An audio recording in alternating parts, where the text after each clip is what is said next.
Hi, Misfits. This is Kevin. And this is Kate. Welcome to Horrorwood.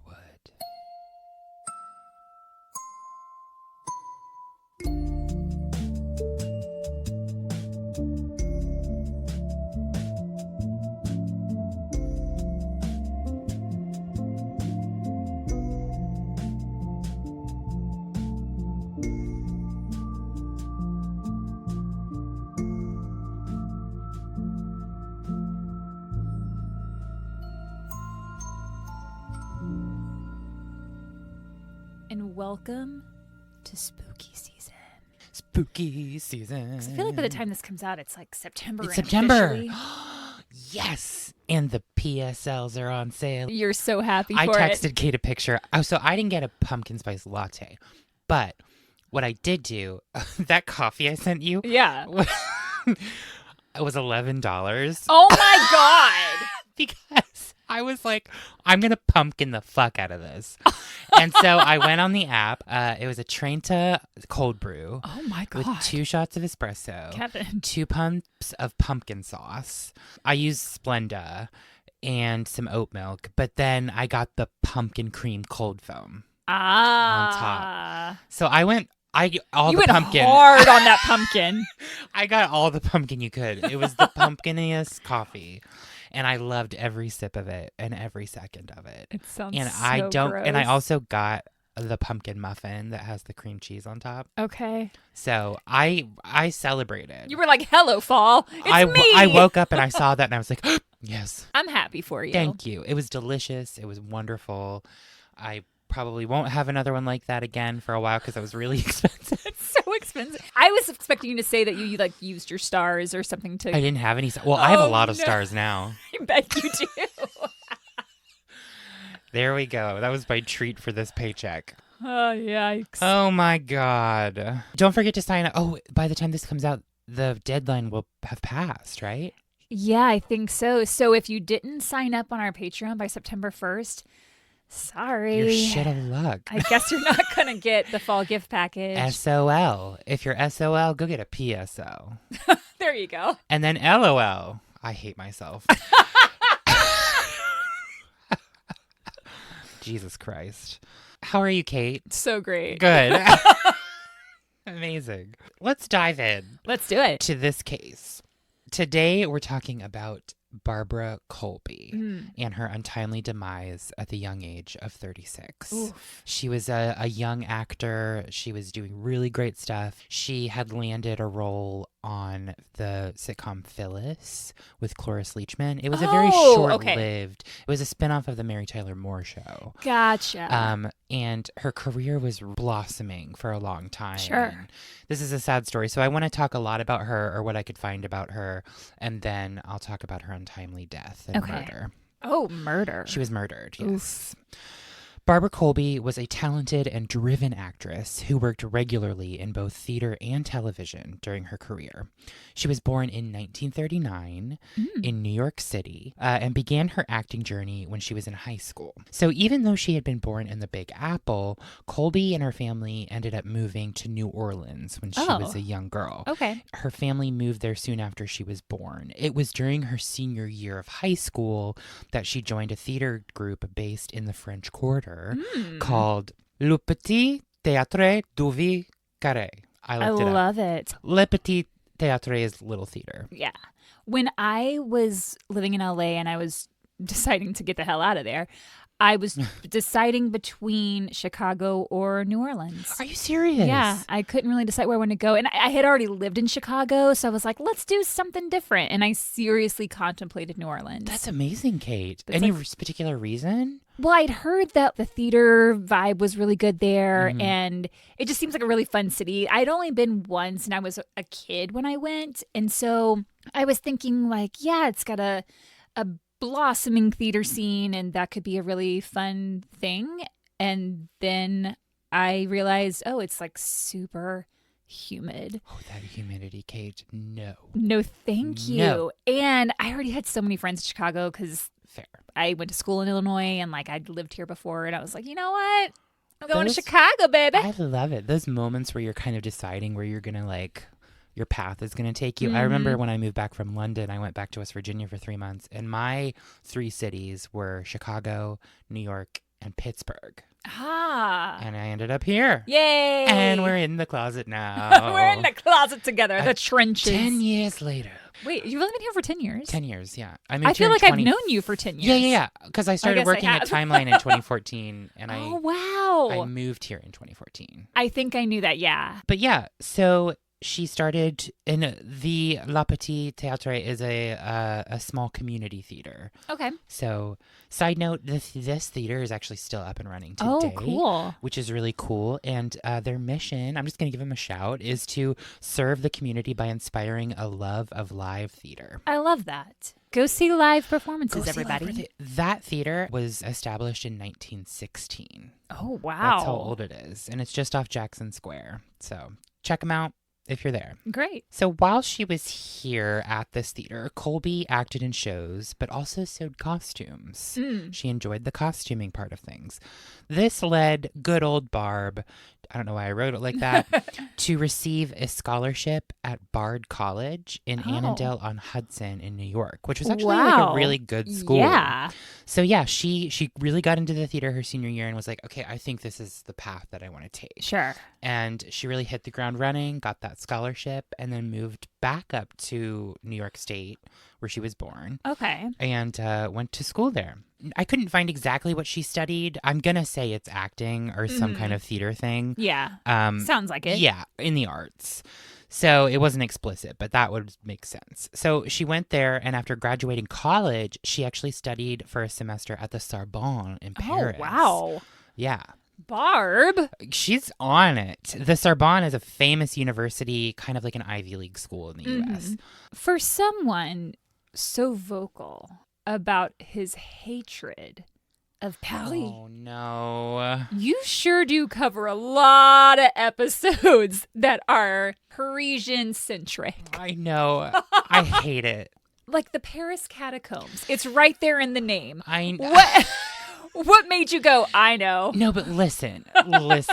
The Paris catacombs are the 9 circles of hell underneath the Paris, which is what I called my visit to Paris for those 3 days. I see. 3 days? That was all you were there? Yes. Wait a second. This lifelong animosity towards Paris is all because of 3 days? That's all you need. Wow. That's all you need. So yes, Barbara went to Paris. That sounds like the title of a book. It does. Like Emily in Paris or whatever. Anyway, on her return from Paris, she immediately hit the ground running and started her acting career off Broadway. Whoa. Like, really got into it. Her career in theater took off in 1964 in New York when she appeared in 6 Characters in Search of an Author. Oh, wow. That play is a 1921 Italian play by Luigi Pirandello.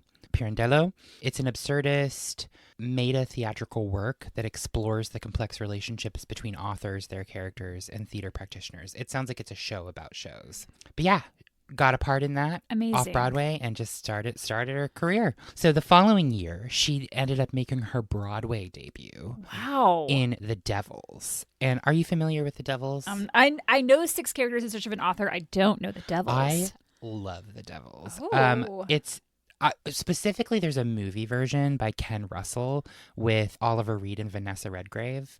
Oh, it's insane. It's a play by John Whiting based on Aldous Huxley's novel The Devils of Loudun. It dramatizes the real-life events of 17th century France, where a power struggle, religious fervor, and political intrigue converge in the town of Loudun. The play focuses on the charismatic priest Urbain Grandier, who is... You should see the way Kevin just said Grandier, that. He got all happy with it. Who is accused of witchcraft and demonic possession after a group of nuns led by the tormented Sister Jean claimed to be possessed by demons under his influence. Sister Jean? You want to know why she thinks he's a witch? Because she finds him really fucking sexy. Oh, sister. And she's like, she's a nun. She's disfigured. And she finds him like so hot. And she just thinks because of that, he's a witch. Sister Jean's also the name of the 105-year-old woman at Loyola. So when you said Sister Jean, I was like, wait, she just turned 105. Happy birthday, Happy Sister birthday, Jean. Sister Jean. So yeah, everybody goes crazy. She said, "Yum yum, give me some of that." Yeah, and she was like, "What? Why? Why do I think? Why do I want him so bad?" Grande. It's a crazy play. I recommend the movie. Okay. Barbara Colby played the widow Ninon, which was kind of one of the smaller roles, but still, she's on Broadway, so Yeah. who cares? Over the next several years, Colby continued to build her reputation on stage, appearing in a variety of plays that showcased her range and skill. Among these were Under Milkwood, Murder in the Cathedral, Dear Liar, and A Doll's House. Oh. One of her standout performances came in 1966 when she portrayed Portia in Julius Caesar, earning praise from critics. She was killing it. She just went from play to play to play. She was one of Yeah. those actors who was just like there didn't seem to be a time where she had like a lot of space Like a in between hiatus, shows. yeah. In demand. In demand. Barbara Colby was a striking presence, with her tall, slender frame and long legs that added to her commanding stage presence. She had an elegant yet approachable demeanor, often seen off stage wearing a soft, peaked cap reminiscent of James Cagney's iconic tough guy look. Oh, I love that for her. Yeah. Her expressive face was framed by shoulder-length brown hair. She had a great sense of humor and an easygoing image with a husky voice that donned a Brooklyn accent. I gotta look her up real quick because I know the name and I feel like I know what she looks like, but I need a picture. Okay, yeah, I know exactly. Yeah, got it.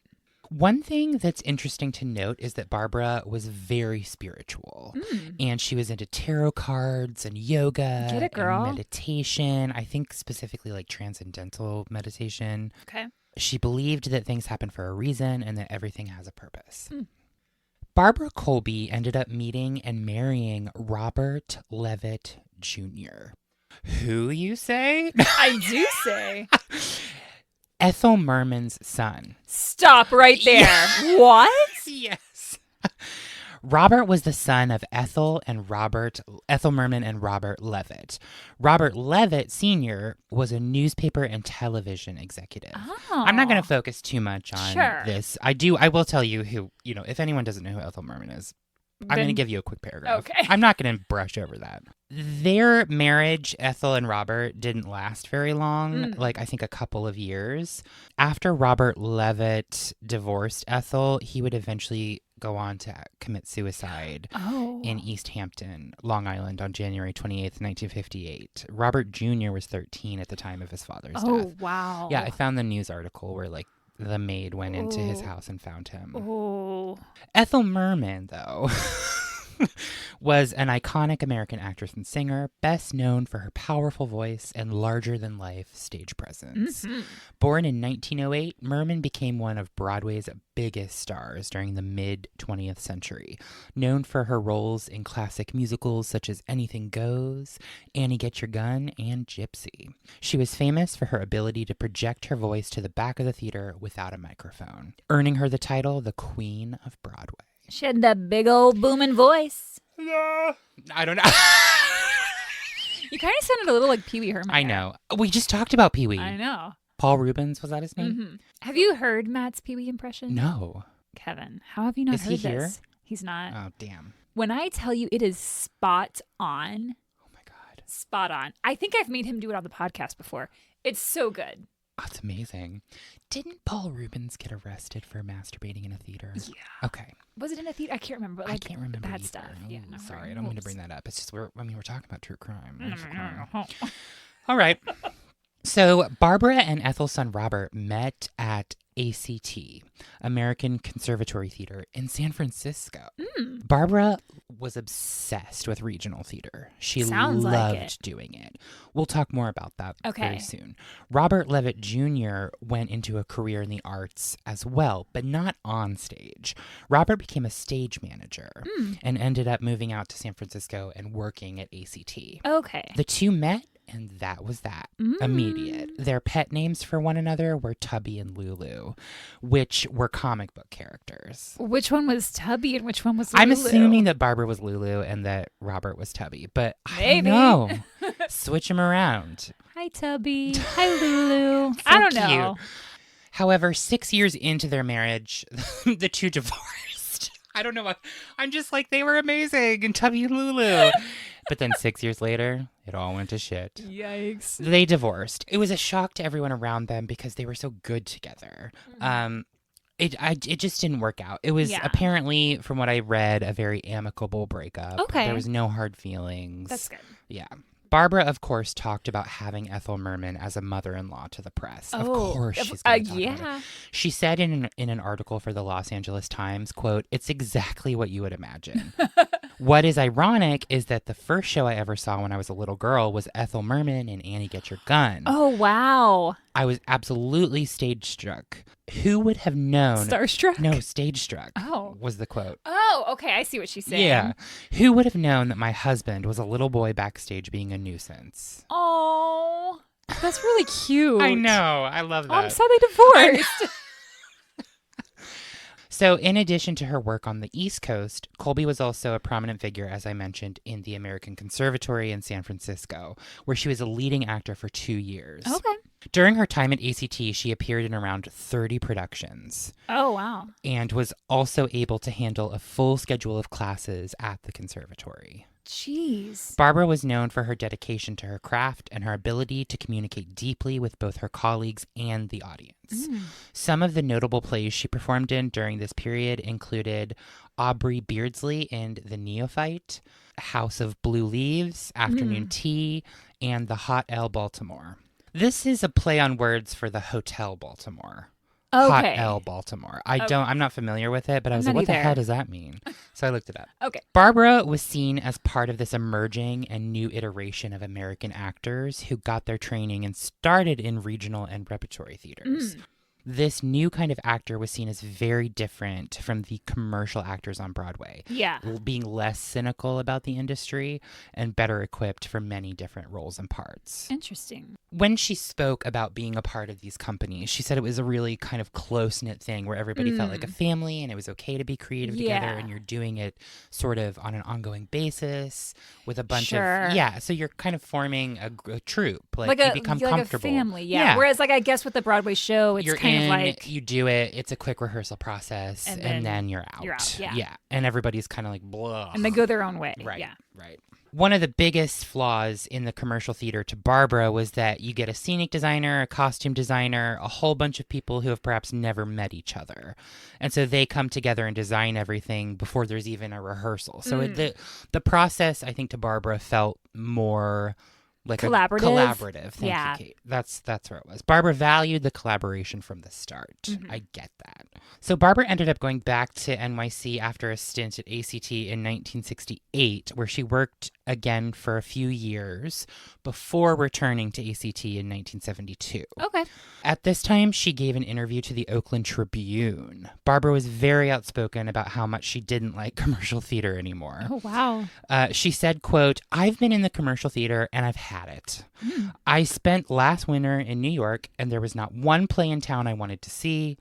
I've seen the lifestyle of other actors and I don't want it. Interesting. 4 weeks of rehearsal, playing ego games. I don't enjoy the actor's life in New York." That makes sense. Barbara also says in this interview that she's not a drinker and doesn't enjoy going out to bars after the show. She says she also doesn't like the gossip around the entertainment industry. On returning to ACT, she talks about how life in San Francisco is so much more real.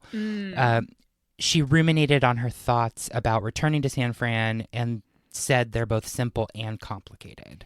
Just her description of that's kind of how I view Chicago, as like being the more real, like community, collaborative kind of art scene here. Whereas in other places, perhaps like LA or New York, it's different. She said, quote, "What I want more than anything else is to integrate my work with my life.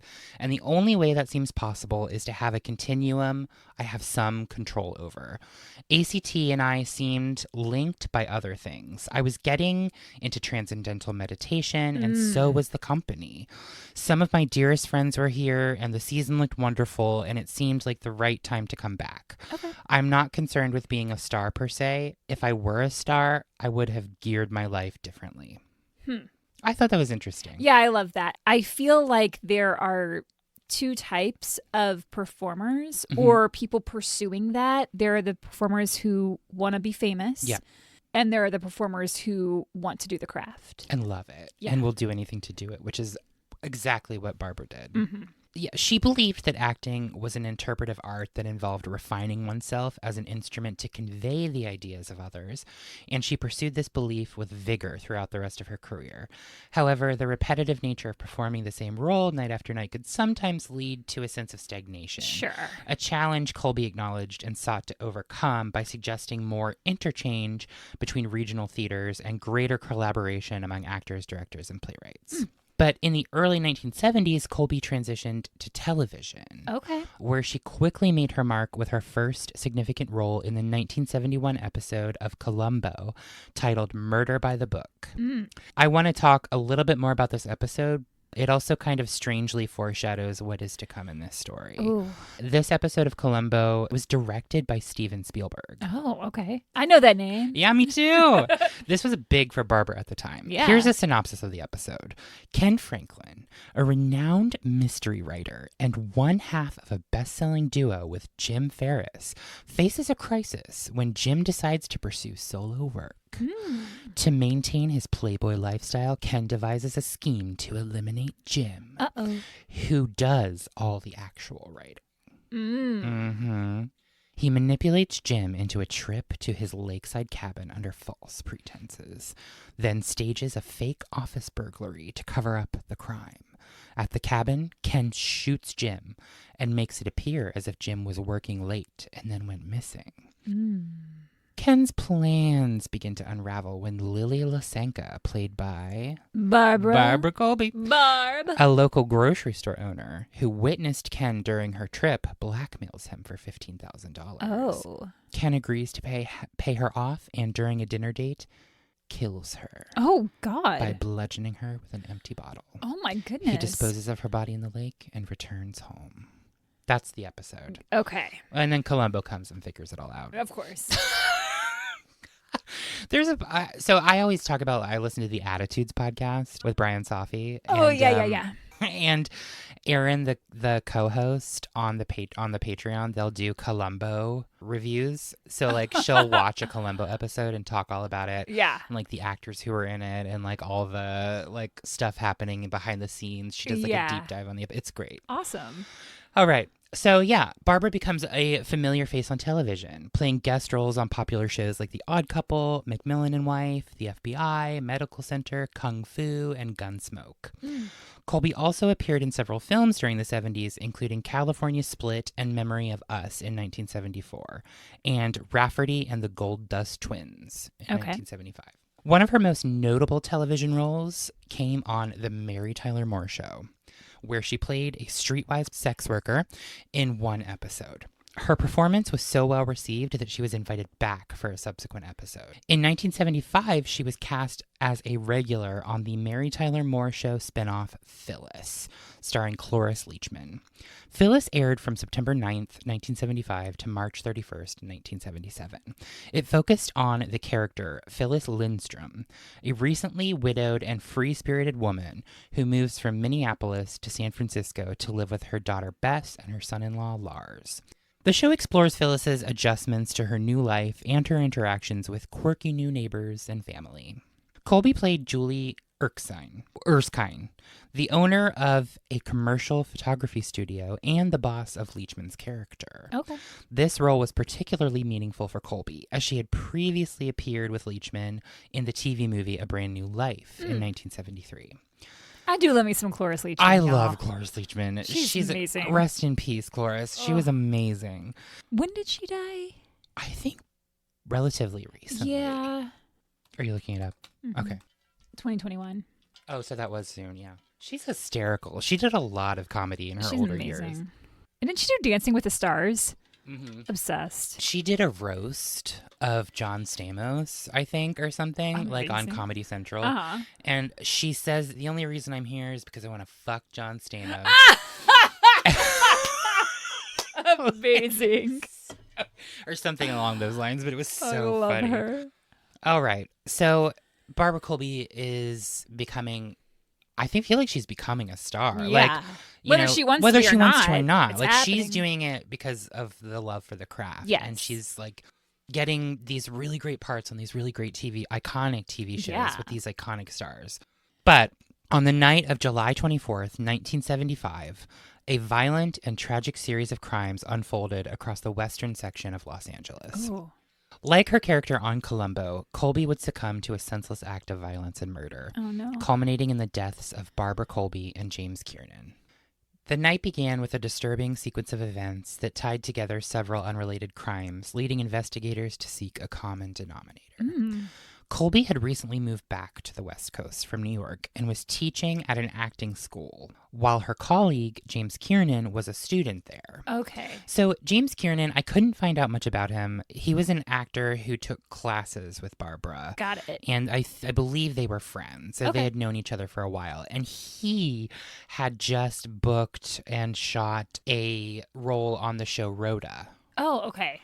Yeah, he was just starting out. Yeah. He was doing good. Kiernan seemingly saw Colby as a mentor, and the two had just finished class. It was very late at night, like 11:50 p.m. Sure. Just before midnight, Colby and Kiernan left the school and walked to their cars. As they approached their vehicles, a light-toned van suddenly appeared. Men inside the van shot Colby and Kiernan without any warning. What? Colby was killed instantly with a single .22 caliber bullet that penetrated her chest and lung. Oh my God. Kiernan, who was also shot in the chest, managed to provide a brief description of the attackers to the police. He didn't die right away. He was injured badly, and he did die, but he was able to kind of tell the police what happened. He provided a brief description to the attackers that they were a pair of young black men in a light-colored van. And then, unfortunately, he succumbed to his injuries at a nearby hospital shortly afterwards. Kiernan said that they didn't try to rob them or anything. It just felt like a random attack. Weird. There didn't seem to be any rhyme or reason. They just pulled up and fired shots at them. That is even scarier. I know. If there's like no reason for it. They just pulled up and shot them both. Ugh. And because they didn't know them, correct? No, didn't know who they were. Wow. However, the attack on Colby and Kiernan was part of a larger pattern of violence that night, as I mentioned. Earlier in Santa Monica, Gloria Witt, 57, and Roland Witt, who was a Lockheed aircraft executive, were attacked. Oh. They had just been to the theater and dinner and were dropped off near their home by another couple. 3 masked robbers emerged from the hedges outside and accosted them. Oh. The robbers had demanded that the victims lie face down on the lawn. Roland refused, and he told his wife to run. As she attempted to flee, the robbers shot 7 times and struck Gloria twice. Oh, my goodness. 1 shot was from a handgun, and 1 was from a shotgun. Gloria died from her injuries, and the thieves fled. Roland was left alive. Oh, wow. Oh, that breaks my heart because he probably had guilt for that the rest of his life. He was just trying to save her, and they shot at her. The police investigation revealed that the shootings were part of a spree of crimes. There were arrests in the murder of the Witts. Okay. And it's not known if what happened with Barbara Colby and James Kiernan is related to Witt. The thing is, where the acting school was is right by not right by, but like next to the neighborhood. Where the Witts lived? Where the Witts were murdered. Got it. And the acting school was in a neighborhood right next to it. So we don't know if it was the same people. We don't know exactly. Because the Witts were shot at like 10:50, and then an hour later, Barbara and James were gunned down. Jeez. And there was other stuff happening that night, too. The thing is, like, I looked at other articles. There were robberies in the same area. There were these groups of people committing violence that night. And it's thought that it was all the same people. But it's not. It hasn't been proven. Also, I tried to find out more information on, like, the robberies and stuff that were mentioned in a few articles. And I couldn't find specific details, so I'm not including them here. Got it. I'm just including the Witts and Barbara and James because I couldn't verify. It feels like it's not the same people. Well, it might not. That's the thing. Yeah, because if with the Witt case, they were like lying in wait for them and then tried to rob them, you said? Yes. Mm-hmm. Whereas they didn't try to rob. They didn't try to rob James and Barbara. They just shot them. From the car. Like they didn't even get out. They just, weird. Okay. But the thing is, like, in this van, there were like 6 people. Oh. For the Wits, like the 3 people outside that they saw, but I think there were more people in the van as well because I see. they did apprehend 6 suspects in the case. Okay. And it was like a mixture. It was like teenagers. Ugh. Basically. So despite the arrest of 6 suspects, none were found to be connected to the murders of Colby and Kiernan. Okay. The authorities struggled to find a motive or any concrete links between the incidents, eventually treating the case as a no questions asked murder.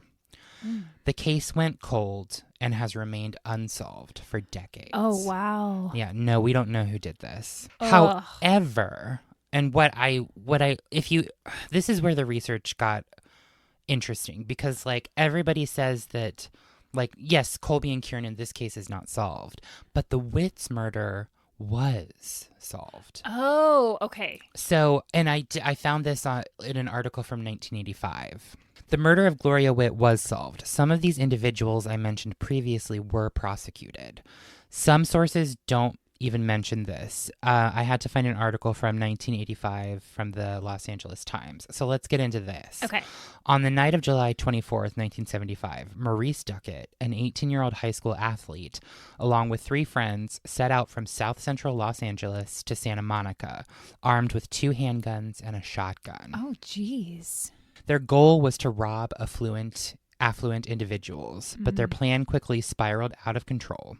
When police arrived at 19th Street in Santa Monica around midnight, they discovered the body of Gloria Witt. The murder shocked the community, particularly given Duckett's reputation as a well-regarded athlete.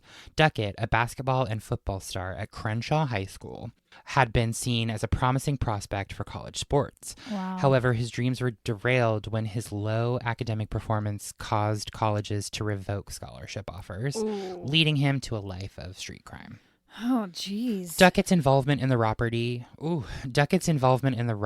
and Witt's murder came during a night of violence that also saw other robberies. I keep saying that. Duckett, who had been reluctantly involved in the planning and execution of the robbery, was deeply troubled by the outcome. He recalled being caught off guard by the violence and expressed regret over the incident. His accomplice, Reggie, who was identified as the trigger man, was tried as a juvenile and sent to a detention center. But weren't there 2 trigger men because one was a shotgun? Yeah, one was a shotgun and one was a handgun. Yeah. But Maurice said he didn't shoot anybody. It was this Reggie kid who started shooting. But someone else had to be shooting Someone too, had to, yeah. because there were 2 different guns. And you said there were 3 of them that were Right. in the hedge. So who was that other person? I don't know. Maurice Duckett was tried as an adult and ultimately convicted of second-degree murder. He served 4 years and 8 months in Soledad prison. Why was Maurice tried as an adult and Reggie tried as a juvenile? Because Maurice was 18 Oh. and Reggie was below 18. Got it. I couldn't find how old he was at the time. He was a minor. Yeah, okay. Upon his release, Duckett returned to his old neighborhood and began working at a convenience store. He later found a new purpose as a volunteer assistant coach for the Crenshaw High School basketball team, where he applies his experience to mentor young athletes. Okay. Duckett's former coach, Willie West, who had supported him during his sentencing and maintained contact throughout his imprisonment, helped Duckett transition back into the community. So Duckett didn't kill anybody, Right. but he was part of it. Yes. And he was sent to jail for second-degree murder. Reggie went to the juvenile detention center. I couldn't find anything else about this kid, and I'm not sure about any of the others. Okay. That I need to go deeper into it. Like I said, it was a struggle to even find this article that they had been caught. Yeah. Because, like, there was so much happening that night crime-wise in the same area. Ugh. It's weird, right? So Barbara Colby was remembered by her colleagues and fans for her talent and dedication. Mary Tyler Moore Productions decided to air the episodes as a tribute to her. She had filmed 3 episodes of Phyllis. Okay. And they did air those episodes. Actress Liz Torres later succeeded Colby in the role of Julie because the show did go on, but they did replace Barbara Colby with Liz. Cloris Leachman, who co-starred with Colby on Phyllis, read the inquest at her funeral, honoring her as an outstanding actor and a most delightful and generous person. Oh. In a filmed tribute, Leachman called Colby one of the most joyful and giving people I've ever known, and referring to the decision to recast the role with Torres, she said, "It was not easy to replace Barbara Colby as an actress, and it is impossible to replace her as a person." The tribute was supposed to be broadcast before the start of the series, but it was nixed by the network CBS. What? It was felt simply that the film was inappropriate, said an unnamed official at CBS, and that airing the 3 episodes in which Barbara appeared was enough. Ed Weinberger, who was executive co-producer on Phyllis, said, "It's a delicate, sensitive issue, and the network does have its prerogative. We objected, but we were also disconsolate about Barbara that we had no stomach to fight for what we thought was just improper. I don't think the network was callous, just mistaken." Okay. Barbara Colby was missed by a lot of people. Everyone invited to her funeral was instructed to wear white. She was cremated, and some of her ashes were thrown into the ocean. The murder of Barbara Colby, along with the other violent incidents that night, remains a haunting chapter in Los Angeles' history. There hasn't been much justice for Barbara and James. The case is still cold to this day.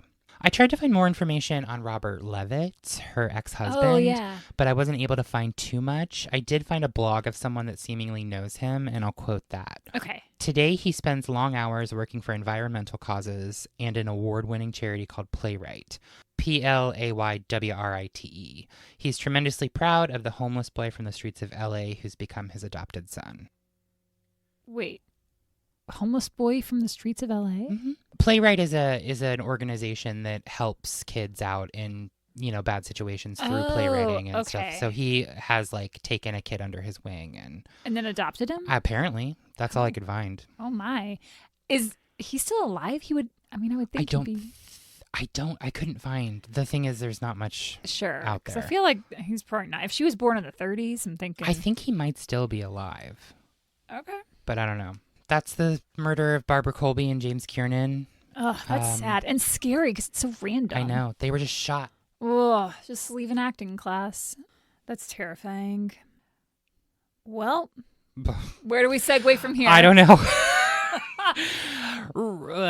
Just leave us your comments. Leave us your thoughts on this. I'm always curious to hear what people might think about cold cases, or if you've heard anything or know anything, or if you saw Barbara Colby on Mary Tyler Moore or Phyllis or on stage. Let us know your thoughts about the situation. And you can do that on Instagram, Facebook, or YouTube at Horrorwood Podcast. Or send us an email at horrorwoodpodcast@gmail.com. Or you can hop on over to Patreon. You won't get a fall gift package, but you could still sign up at patreon.com/horrorwoodpodcast. Go to Patreon, sign up, and then tell me what coffee you got today. Oh, thanks for listening. Don't do murder. And till next time.